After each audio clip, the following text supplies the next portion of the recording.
Halo semua. Kali ini kita akan berburu untuk menanyai orang-orang tentang apa itu transubstansiasi. Let's go. Transubstansiasi apa itu?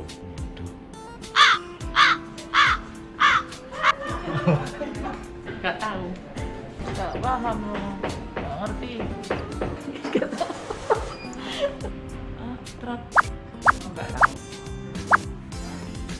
Nggak tahu kamu? Nggak pernah tahu, nggak pernah dengar. Transubstansiasi itu apa? Nggak tahu Romo. Jemblem. Transubstansiasi itu apa?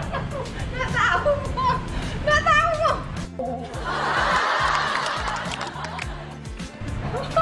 Transubstansiasi itu apa? Wah, ternyata pada banyak yang nggak tahu nih apa itu transubstansiasi.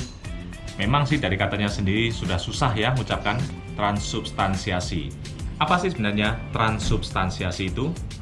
Transubstansiasi adalah perubahan roti dan anggur menjadi tubuh dan darah Kristus dalam perayaan Ekaristi. Transubstansiasi ini merupakan perubahan substansinya atau hakikatnya. Bentuknya itu masih tetap sama, jadi yang berubah adalah substansi atau hakikatnya. Saat Romo mengkonsekrasi atau menguduskan roti dan anggur dalam perayaan Ekaristi, saat itulah bentuknya yang tetap roti dan anggur itu berubah menjadi tubuh dan darah Tuhan Yesus. Mata kita yang terbatas ini memang masih melihat roti dan anggur setelah dikonsekrasi.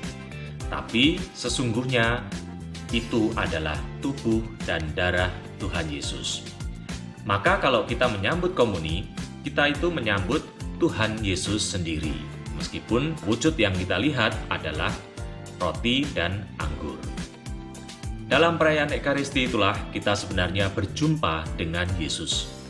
Seperti pada perjamuan terakhir ketika Yesus makan bersama para murid, demikianlah kita juga makan bersama Yesus ketika merayakan Ekaristi.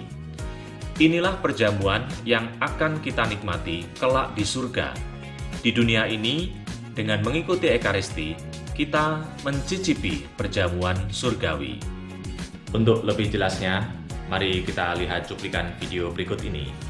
Untuk video selengkapnya, silahkan dibuka link YouTube sebelah sini ya, The Veil Remove. The angels and all the saints declare your glory. As with one voice we acclaim,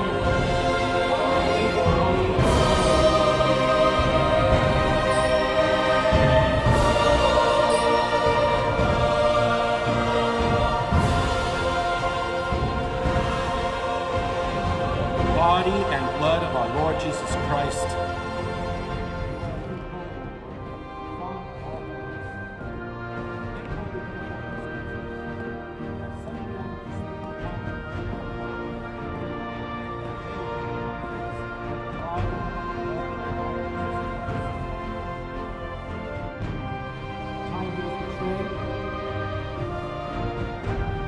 And entered willingly into his passion. He took bread, and giving thanks, broke it, and gave it to his disciples, saying, "Take this, all of you, and eat of it. For this is my body, which will be given up for you."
dalam Ekaristi terjadilah saat dunia dan surga bersatu.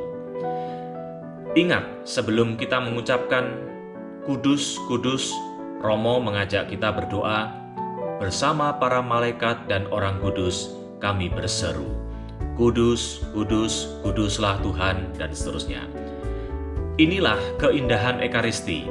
Saat dunia dan surga bersatu, kita bersama dengan para kudus dan malaikat berseru memuliakan Allah, Kudus, Kudus, dan kita menerima Yesus sendiri dalam rupa roti dan anggur, tubuh dan darahnya yang kita sambut. Maka sebenarnya sayang ya kalau kita merayakan Ekaristi hanya asal-asalan saja, padahal kita sedang menerima Tuhan Yesus sendiri.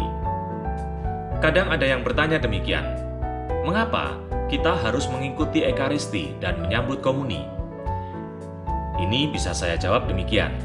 Untuk apa manusia makan dan minum? Supaya manusia hidup kan, karena itu manusia makan dan minum. Fisik manusia membutuhkan makanan dan minuman sebagai sumber energi. Setiap hari kita butuh makan dan minum. Kalau kita tidak makan dan minum, maka kita akan lemah dan bisa sakit, bahkan bisa mengalami kematian dalam jangka waktu yang lama kalau kita tidak makan dan minum. Untuk apa kita harus menyambut komuni, tubuh dan darah Kristus? Jawabannya jelas, supaya kita hidup. Inilah makanan rohani kita. Seperti tadi kita makan dan minum supaya kita hidup, demikian jugalah dalam perayaan Ekaristi. Tanpa Ekaristi, rohani kita bisa lemah dan sakit, dan itulah penyebab orang jadi mudah berdosa. Rohani kita menjadi sakit saat kita mulai menjauh dari Allah yang menjadi sumber hidup kita. Maka Ekaristi membantu kita untuk mendekat kepada Allah, menjauhkan kita dari perbuatan-perbuatan dosa. Maka untuk apa kita merayakan Ekaristi? Untuk apa kita menerima komuni? Supaya kita hidup. Ternyata menerima tubuh Kristus itu adalah sebuah anugerah bagi kita saat kita boleh bersatu dengan Yesus. Karena itu, jangan pernah ragu untuk merayakan Ekaristi. Transubstansiasi apa itu? Waduh, perubahan roti anggur menjadi tubuh dan darah Kristus.